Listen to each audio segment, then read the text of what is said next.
नजदीक है, जिसको लेकर सभी पार्टियां तैयारी कर रही हैं। लेकिन आपकी जब सरकार आई थी तब ये कहा गया था कि गड्ढा मुक्त सड़कें कर दी जाएंगी। इसके साथ तरह तरह के वादे किए गए थे, जैसे कि रोजगार देने को और महंगाई कम करने को लेकर, जिसको लेकर विपक्ष लगातार आप पर सवाल खड़े करता रहता है। रेखा जी,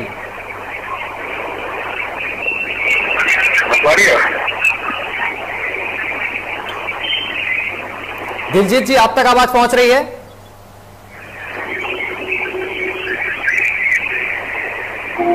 अमरेंद्र जी, आपको आवाज मिल रही है हमारी? जी आ रही, आपकी बात में काफी स्लो है आवाज। जी ठीक है। दिलजीत जी, जिस तरीके से 2022 का चुनाव बेहद नजदीक है, तो किस तरीके की तैयारियां की गई हैं समाजवादी पार्टी की तरफ से? मुझे तो जनसंपर्क यात्रा समाजवादी पार्टी का राष्ट्रीय संयोजक जी से कल्याण तक मैं जा रहा हूँ। गाँव शहरों में किसानों का भारी सैलाब है और अखिलेश जी की एक तरह से आगे चल रही है। किसान कहता है कि इस बार हम फसल काट देंगे उसकी जगह की बीजेपी तो नई फसल आएगी 2022 लोग और काफी जन खिलाफ मिल रहे हैं। मैं काफी प्रयास किया, सभी किसान 6,000 उसके बाद शिक्षा भी कर गए, सुसाइड कर लिया, कोई शौक नहीं। कोरोना काल में यूपी और पंजाब बिहार से गए लोग मजदूर लॉकडाउन में पैदल चल चल के मर गए, उनकी कोई सुविधा नहीं की, लॉकडाउन लगा दिया गया। जबकि पहले उनको पहुंचाना था, ताकत बहुत थे हमारे पास, रेल बस। तो इसलिए अब ये अंत है 2022 में साइकिल आ रही है भारी बहुत में, तो मुझे महसूस हुआ है। लेकिन दिलजीत जी, जिस तरीके से यहाँ पर किसानों का साथ देते हुए कई संगठन सामने निकल कर आ रहे हैं और ऐसा माना जा रहा है कि बीजेपी सरकार के जो नेता हैं वो कह रहे हैं कि यहाँ पर किसानों के कंधे पर विपक्ष बंदूक रखकर 2022 का चुनाव जीतने की तैयारी कर रहा है। दिलजीत जी, ये इसका इलेक्शन है जी, सारा बहुमत अखिलेश के लिए जा रहा है, इसलिए कि भाजपा के जुमला ने बड़े जुल्म किए हैं। इससे लेकर 10 करोड़ लोगों का कारोबार प्रभावित हुआ के चक्कर में, इसलिए ये सांप्रदायिकता को बढ़ावा देने वाली पूंजीपतियों की पार्टी है। और नेताजी किसानों के, मजलूमों के, गरीबों के मसीहा हैं, इसलिए वही नेता वाले गुण अखिलेश जी में हैं। मुझे मालूम है उनके मुख्यमंत्री काल में दंगा हुआ तो उन्होंने बिना जांच के 5, 10, 20 लाख रुपए चेक बांट दिए। इस परोपकार को लोग भूल नहीं सकते। जो बंदा सारी जिंदगी में इतने पैसे नहीं कमा सकता था, मरने के बाद उसका परिवार बड़े आराम से एफडी कराकर अपना पालन पोषण कर रहा है। ये अखिलेश जी का सबसे बड़ा परोपकार है, जिसके लिए जनता उनके साथ है। ठीक है, रेखा जी से जवाब लेंगे। रेखा जी, जिस तरीके से यहाँ पर किसान आंदोलन चल रहा है पिछले 10 महीने से, इसके साथ कल भारत बंद भी रहा है, जिसको लेकर कई विपक्षी पार्टियों ने किसानों का साथ दिया है, समर्थन दिया है। इसको देखते हुए क्या लगता है कि 2022 में चुनाव भी नजदीक है और कहीं ना कहीं बीजेपी की सरकार को इसका खामियाजा भुगतना पड़ सकता है?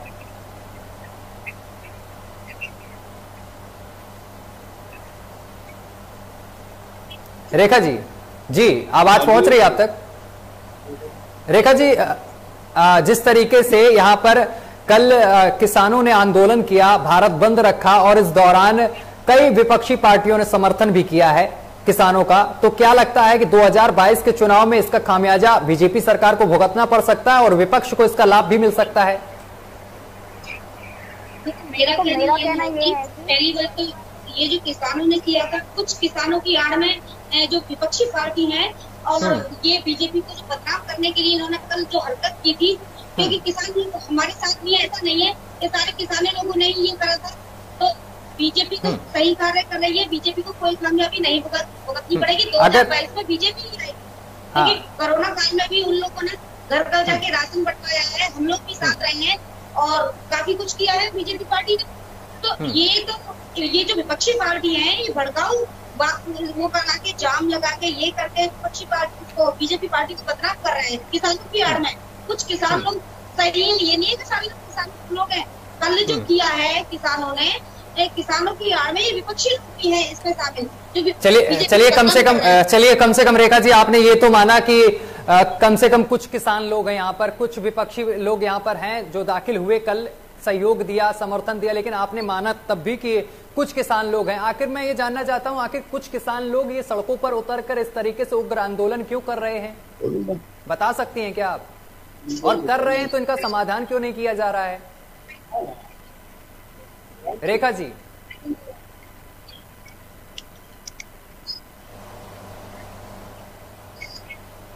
रेखा जी, आप तक आवाज पहुंच रही है?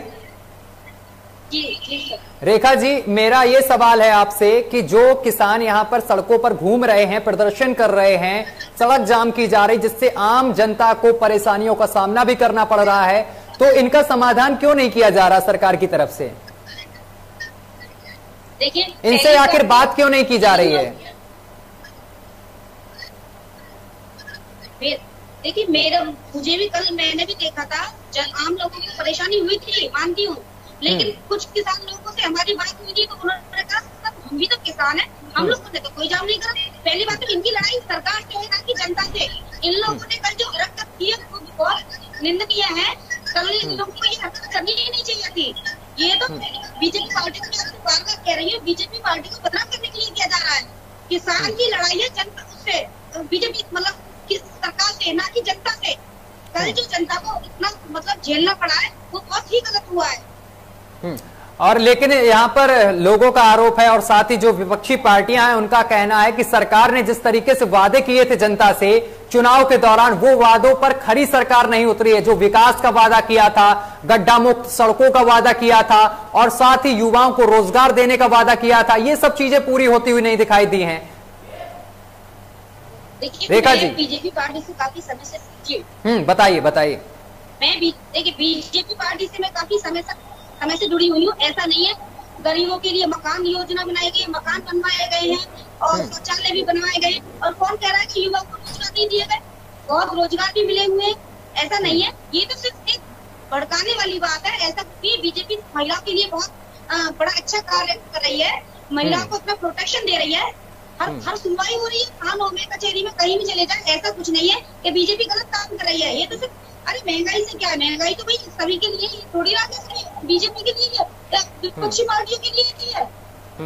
भाई मकान भी बने हैं, गरीबों को लाभ भी मिला है, घर घर जाके हमने राशन भी बांटते हैं। ऐसा नहीं है खुद सरकार ने बांटे हैं। कहना तो अभी इस महीने तक तो राशन फ्री दिया गया है गरीब लोगों को। कहने का मतलब महंगाई अगर है तो बीजेपी भी इसकी महंगाई की मार में है और जनता भी है। जनता का क्या दोष है भाई? जनता को तो रोजगार भी नहीं मिल रहा है और जनता भी इस महंगाई में जो सरसों का तेल है वो 200 रुपए किलो खरीद रही है और डीजल पेट्रोल के दाम बढ़े जा रहे हैं। इससे जनता का क्या लाभ है? जिस जनता से आपने वादे किए थे सत्ता में आने से पहले, जनता से कई तरीके के वादे किए थे कि महंगाई कम कर दी जाएगी, रोजगार दिया जाएगा, और आज आप ही कह रही हैं कि बीजेपी भी इस महंगाई को झेल रही है। देखिए भाजपा ने कितने कार्य करे, ये सब गिनाने देती है। सड़क भी बनवाई है भाजपा ने, गरीबों के साथ है भाजपा। और मेरा दावा है कि 2022 में भाजपा ही सरकार आएगी। ये तो आप कह रही है ना, पार्टी कितना भी जोर लगा ले। ये तो आप कह रही, थोड़ा काम गिनवाइए, कौन कौन से काम करे आपने? जैसे बताया सड़क बनवाई है, और विकास के कौन कौन से काम किए गए हैं? विकास में क्यों नहीं, गरीबों के लिए आवास बनवाए हैं, घर ये शौचालय बनवाए हैं। कितने गरीबों को आवास मिले? 15 रुपए महीने भी दिए, राशन फ्री दिया है, राशन भी बनवाया अब तक। ये सितंबर के माह तक राशन फ्री दिया है गरीबों को। कोरोना काल में भी काफी मदद की गई है। तो रेखा जी, आपने कौन सा एहसान कर दिया जनता पर? ये तो आपका काम है राशन देना, ये तो आपका काम है सरकार का। कुछ नहीं कर रही, ये कहना तो गलत है ना। ठीक है सर, और दूसरी पार्टी जनता जाके बंटवाएगी। ठीक है, दूसरी पार्टी क्यों बंटवाएगी? सरकार आपकी है, जिम्मेदारी आपकी, तो आप बंटवाएंगी। ये सब काम तो आपका है। ठीक है, अमलेंद्र जी से जवाब ले रहे हैं, वो अब मुस्कुरा रहे हैं अमलेंद्र जी। ठीक है अमलेंद्र जी, जरा जवाब दीजिए। अध्यक्ष श्रीनिवासन जी से ऑक्सीजन की मांग कर रहे हैं। जो विदेश का रसिया का था सेक्रेटरी दिल्ली में, वो यूथ कांग्रेस के अध्यक्ष से मांग करा। ऐसी बहुत सारी चीजें हैं जो यूथ कांग्रेस के अध्यक्ष ने किया। ऑक्सीजन मैन का नाम देगा, सुनील सूद ने काम किया। आप बताइए कोरोना काल में कितने बीजेपी के नेता सड़कों पे थे, यूपी में कितने सांसद सड़कों पे थे, कितने विधायक सड़कों पे थे। रही बात राशन की, तो सरकार का कार्य है बांटने का। 5 किलो का राशन दिया जा रहा है और 200 रुपए का झोला दिया जा रहा है। ये कहिए ना, राशन के नाम पे सरकार अपना प्रचार करने का कार्य कर रही है। रेखा जी, आप बताइए कितने लोगों को रोजगार दिया गया। आपके गृह मंत्रालय का आंकड़ा कहता है कि यूपी में सर्वाधिक असुरक्षित महिलाएं हैं, उसके लिए मुख्य केंद्र है लखनऊ। अब आप बताइए, अपराधी यहाँ खुलेआम घूम रहे। ये बीजेपी की जो केंद्र सरकार है, उसका गृह मंत्रालय इस बात का रिपोर्ट देता है कि सबसे असुरक्षित अगर कोई प्रदेश है तो वह है उत्तर प्रदेश। योगी जी ने सिर्फ और सिर्फ वादों के अलावा किया क्या है। आप रोजगार की बात करिए, कितने कर दिया गया। अभी बहुत सारी वैकेंसी खाली है, लेकिन सरकार रोजगार देने का कार्य नहीं कर रही है। कुछ छात्र थे, उनके लिए स्कॉलरशिप बंद कर दी गई। यूनिवर्सिटीज में सीट बढ़ाने के नाम से हॉस्टल की फीस बढ़ा दी गई। आप सड़कें हालात देख लीजिए, बहुत सारे जिले हैं जहाँ पे राज्यपाल आपसे सड़कें अच्छी कर दी जाती है, मुख्यमंत्री सड़कें अच्छी कर जाती है, लेकिन अन्य आप गाँव पे जाके देखिए, अगर एक आंधी भी आ जाए तो 15-15 दिन गाँव में बिजली नहीं आती। कर्जा माफी की बात कर लीजिए, कितना किसान परेशान है। यहाँ पे 50 किलो की जो DAP यूरिया की बोरी है उसको 45 किलो कर दी है, उसके दाम बढ़ा दिए गए। आप सरसों की बात कर लीजिए, सरसों जब किसान बेचता है, उसके बेचने का समय आता है तो होती है 4500-5000 में। जब उसको बोने के लिए जरूरत होती है तो आप उसकी कीमत पड़ती है 10,000 रुपए। क्यों होता है ऐसा, आप बताइए। 200 रुपए से ऊपर सरसों का तेल बिक रहा है। अभी फॉर्च्यून का सोयाबीन ऑयल का बिका 255 रुपए का। आप बताइए रेखा जी, जवाब दीजिए। तो बहुत सारे अनगिनत सवाल है कि जो इस बार जो बीजेपी की सरकार को उत्तर प्रदेश उखाड़ने का कार्य करेगी। अखिलेश यादव जी क्या कर रहे हैं, आप तो देखिए, AC में बैठे हुए हैं, इनके न लोग निकल रहे वो निकल रहे। आने वाले समय में प्रियंका गांधी के नेतृत्व में कांग्रेस की सरकार बनाएगी, क्योंकि प्रियंका गांधी सड़कों पे जाके लोगों के लिए संघर्ष कर रही है। कल हाथरस की जो बेटी के साथ अत्याचार हुआ था 1 वर्ष पूर्व, उसका कल 29 तारीख को 1 वर्ष पूर्ण हो जाएगा। आप बताइए कितना न्याय दिया गया। कहाँ अखिलेश यादव निकल के गए। अखिलेश यादव सिर्फ एक जाति या विशेष के लोगों के लिए कार्य कर रहे हैं। बलियान योगी का अगर नाम क्या है, व्यक्ति विशेष का नाम सिर्फ अगर नाम के आगे लिखा है, नाम के आगे लिखा है बनेंगे। महालक्ष्मी जी को सिर्फ कार्य करता है। आप बताइए विकास के नाम पे क्या किया गया। 5 साल पिताजी से रहते हैं। अमलेंद्र जी, ठीक है, जवाब ले लेते हैं। ठीक है, किसानों के, गरीबों के, मजलूमों को कल्याण जी को देते हैं। अभी जिला पंचायत हुए आपके जिला पंचायत नहीं करा पाए, संघर्ष की बात करते हैं आप बताइए कितने लोगों के घर मिलने गए जो कोरोना काल में पीड़ित थे। समाज दिखाई दिया। अखिलेश जी को तो इतना प्रश्न करते हैं, खेत और खलिहान में मैं पूरा उनकी आंधी आ रही है अखिलेश जी की। और ये संपर्क जारी पार्टी दिखाई दे रही है जिन्होंने समाजवादी पार्टी का सफलता रखा है। मेरे पास सारे रिकॉर्ड है। अब अखिलेश जी हमें आए हैं और बदलाव का है। आज कौना में है कन्हैया युवाओं की किसानों की बात करता है तो कांग्रेस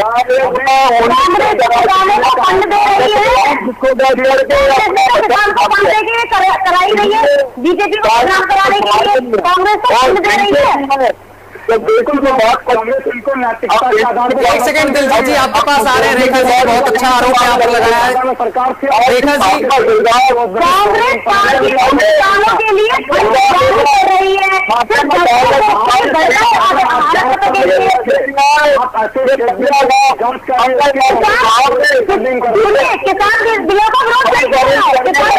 सेकंड दिलजीत जी आप तक आ रहे हैं, एक सेकंड एक एक करके।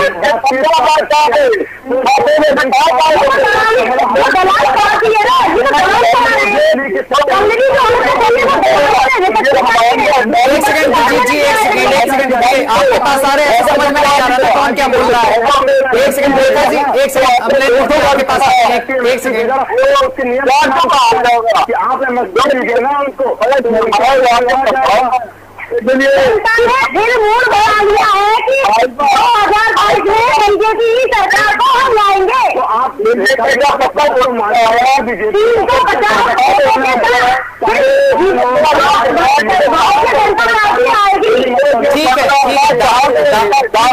ठीक है एक सेकंड रेखा जी, पार्टी कितना भी जोर लगा ले। अरे रेखा जी आप लोगों ने किस रेखा जी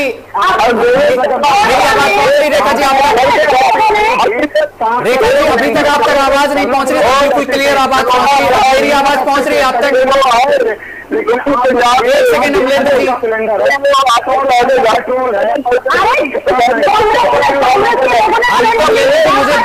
आपका ऑडियो डाउन कराना पड़ेगा, एक सवाल पहले सुनिए।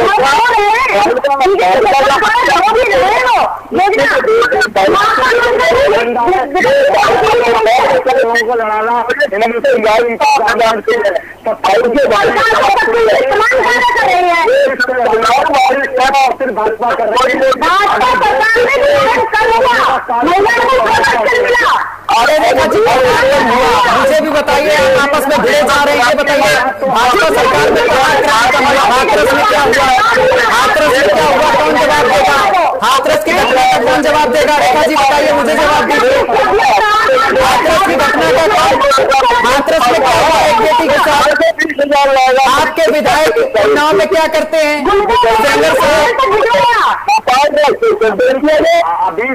सेकंड दिलजीत जी आप बताएंगे अभी। रेखा जी कैसे बात कीजिए, रेखा जी आवाज पहुंच रही है आप तक मेरी?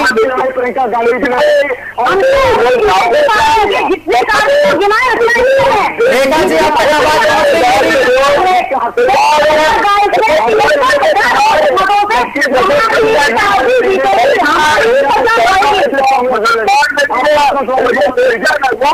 किस तरीके से डिबेट हो रही है समझ नहीं आ रहा है, आप लोग आपस में लड़े जा रहे, बात नहीं सुन रहे, तो मतलब बात ही नहीं हो रही है ना, जनता को समझ में आ रहा है इस तरीके जिस तरीके से आप लोग डिबेट कर रहे हैं। रेखा जी आप तक आवाज पहुंच रही मेरी?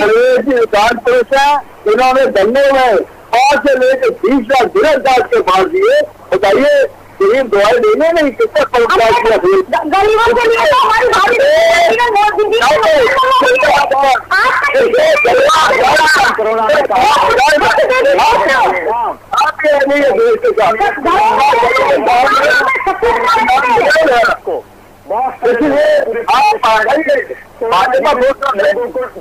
रेखा जी आप तक आवाज पहुंच रही मेरी?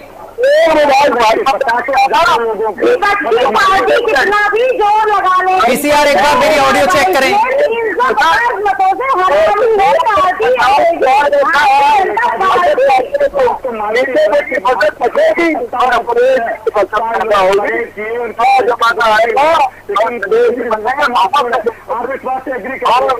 क्या विश्वास तो मानती है बीजेपी की? मैं वो चाहता हूँ किसान युवा परेशान है, क्यों सर इन्होंने किसान के रेखा जी आप तक आवाज पहुंच रही है? कानूनों में उसको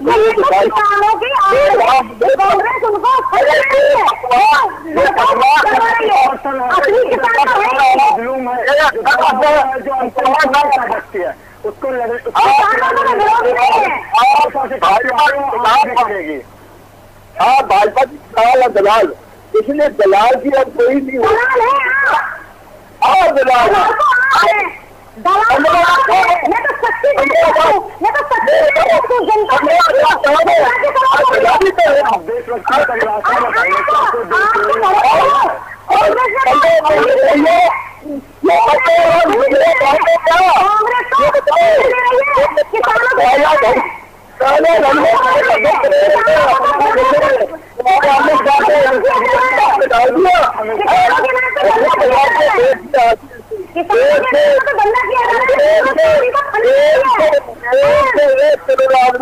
भाजपा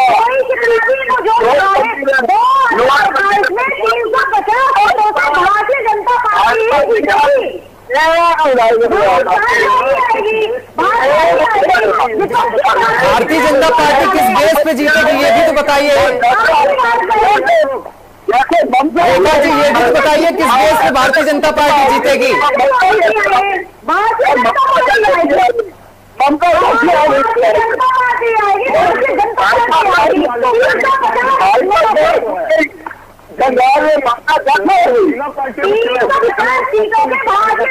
अमरेंद्र जी आप तक आवाज पहुंच रही है? बिल्कुल, भारतीय जनता पार्टी की फसल कट गई। 2022 में प्रचार कार्ड आएगी। चलिए बहुत बहुत धन्यवाद आप सभी का तीनों का हमारे साथ जुड़ने के लिए, तमाम बातचीत करने के लिए। तो 2022 चुनाव को लेकर चर्चा कर रहे थे, लेकिन यहाँ पर सभी पार्टियां अपनी अपनी यहाँ पर सीटों की बातें करती हुई नजर आ रही हैं और बड़े बड़े दावे करती नजर आ रही हैं कि 2022 में भारतीय जनता पार्टी की सरकार बनेगी। और इसके साथ ही वहां पर सपा के जो प्रत्याशी हैं वो सपा का पक्ष लेते हुए नजर आ रहे हैं। फिलहाल मेरे साथ अभी के लिए बस इतना ही। देश दुनिया की तमाम खबरें देखने के लिए देखते रहिए लोकमंच न्यूज।